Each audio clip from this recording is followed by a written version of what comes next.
This is part 2 of 3 of our email strategy segment.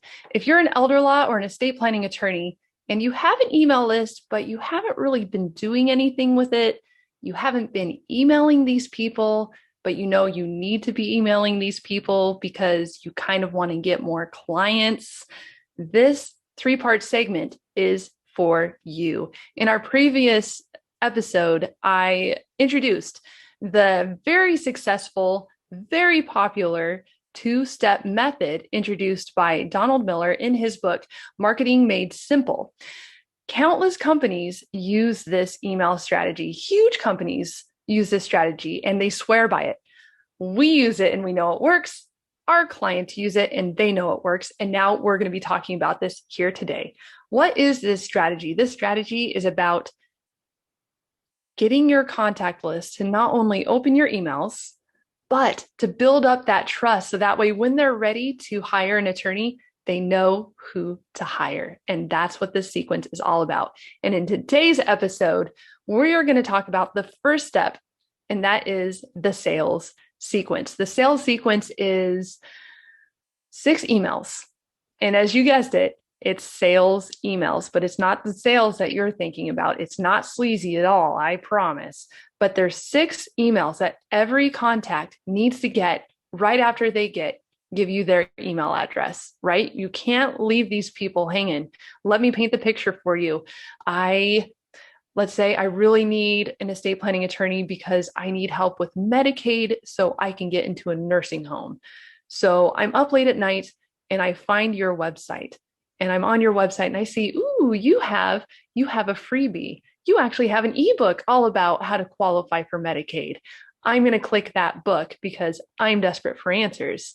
So in order for me to get the answer though, what do I give you?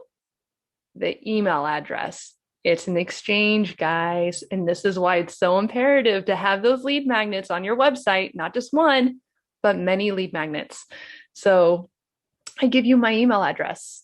And I get the answer, I go back to sleep and voila. Problem is, most people don't do anything with these email addresses, and these are leads. I can tell you, I have downloaded dozens and dozens of freebies from attorney websites just to see what their follow-up sequence is. And let me tell you, I get diddly squat from almost everybody. Almost everybody, nobody follows up because probably nobody knows. It's a big mystery. Nobody knows what to email. Well, I'm going to take the mystery out of it for you. 6 emails. We're going to talk about it here today. And guess what? You do not have to hire a copywriter because we have written the emails for you. Let's dive into it. Welcome to Elder Law Growth. This is the place to be for elder law and estate planning attorneys to get all the skills and the tools that you need to market your law firm without wasting your time. I'm Amy Hurst. I am the marketing manager here at Bambiz. And in this episode, we're going to go over the 6 emails every email contact should get. We're going to take the mystery out of it for you. So let's dive into it. I'm going to share my screen here. Let's get into this. All right. So email number 1. So I go to your website, I download the freebie about Medicaid. This is the very first email I should get, and I should get it immediately. It should be in my inbox because this is the email that delivers a product. And so I'm sorry if everyone is truly listening to this on a podcast and you're not able to see the screen. I will walk through this so that way you're able to hear what I'm talking about. Also, this will be included in the link below with our podcast. So you can download this and you can actually utilize these for your law firm. That's what these are for, people. Take advantage of these. They're important. All right. So the first email needs to be the product, right? So I gave you my email address. I expect the product. So the very first email needs to be the freebie and it needs to be sent right away. Subject line, here's your free ebook and how to use it. Super easy. And this email is really short. How short is it? Let's find out. What does word count say? Word count says this is only 77 words. I just want to drive the message home. These emails need to be short. The shorter, the better, straight to the point, very easy to read, because people, not only you need to write your emails in a 6th grade reading level, so easy, easy, easy, but it needs to be short because people zoom through things really fast. So short and sweet, 6th grade reading level. Okay, so here's your ebook. So of course, make sure you include the link to your freebie. Say, here's the link, but here's the thing. Don't just leave the link and say, thanks. Include the why. Remind me, because if I'm desperate looking for answers, chances are I'm on multiple attorney websites trying to learn as much about Medicaid and nursing homes as possible. So I am downloading various attorneys' ebooks and links and webinars and seminars and whatever I can get for free really fast. So this is why you need to say the why. Here is the access to the free ebook you just downloaded. This will teach you how to protect your wealth and your family from unnecessary doom. I will say these emails need to tap into the emotions a little bit. It can't be high and dry. Emotions make the sell. Facts do not make the sell. You need to tap into those emotions. So you have your link, you have the reason why, and then have your one-liner. If you don't know what your one-liner is, it's basically your elevator pitch. Say why you stand out and why you're different. And then here's the kicker. At the bottom of the email, say your PS. Include a PS in some of these emails because it's different. And this is where you can include your CTA, your call to action. Say, hey, if you just want to skip the ebook and talk with us, go here. There's your CTA. You never want to send out an email without leaving them the next step. You don't want to leave them high and dry wondering what to do next. So the first email was about the product. Second email is the problem and solution. This is where you hit the pain point. This is just think about all the problems that your potential client has, hit that pain point. So for this example, I'm talking about people taking advantage of the elderly.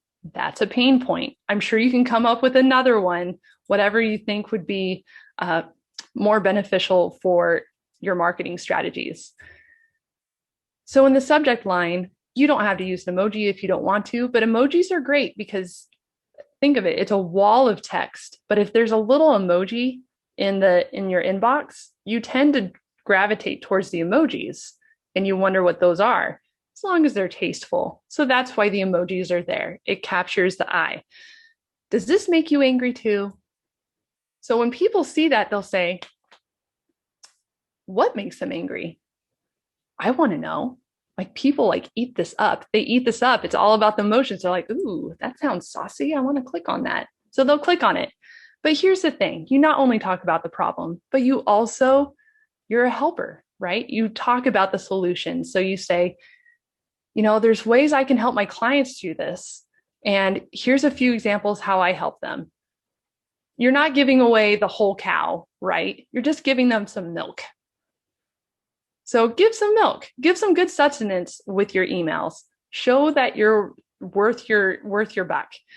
And then of course, end your email with the CTA. Say, hey, if you want to talk with me, this is the next step. Email number 3, customer testimonial. Of course, social proof, imperative. And this is how you can do it. You want to sleep better at night?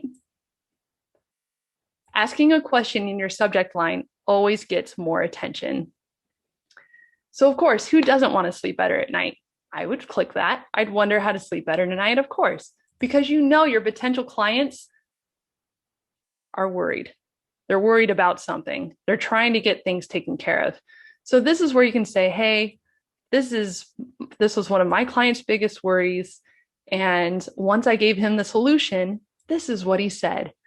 And you can take a screenshot of the testimonial that this person left. If you have a really stellar testimonial on your Google listing or your website or anywhere, really, take a screenshot of it and build this email around it.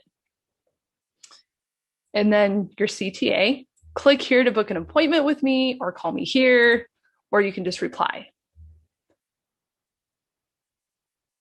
Email number 4, This is where the sticky stuff comes in. This is when you overcome the objection, because when people don't hire you, there's a reason why. And usually one of the biggest objections to hiring an attorney, it's expensive. People can't afford it. And this was when you can say, yes, lawyers are too expensive. And so if they see that, they'll say, well, wait a minute, isn't a lawyer sending me this? What does this mean? It catches their attention a little bit. So yeah, of course you say, yeah, it's a whole lot cheaper to do your own will. Of course it's cheaper, but did you know in the long run, it'll cost more money? So this is where you're talking about, you're giving them a choice. You could either hire an attorney now and pay less money, or not hire an attorney and have your family pay more money afterwards because the inheritance wasn't handled correctly. Something like that. I want to help you with the first choice. If you want to help your family, click here to set up a free consultation with me. Email number 5 is the paradigm shift. This is where, I guess, salesy, but you don't have to be sleazy about it. You don't have to. This is where you brag about yourself a little bit. This is where you brag. And this is where you say, this is why you should hire me out of everyone else in our community. This is why I stand out. Now, if I were in your shoes, I'd make this a personal email. I would maybe even include a picture of something personal from your life or from your office. Like maybe if you have a pet in the office, take a picture of that pet and talk about it. Show them that you're a real person in this email. Make that connection. Of course, you have that PS at the end. Do you want to meet with me sometime? Click here and let's chat. And then finally, the 6th email, this is the sales. I will tell you, and I believe it says it in Donald Miller's book, and we know it for ourselves, most people won't reply to the first 5 emails. That's the truth. But the sales email, the 6th one, is when it gets people's attention.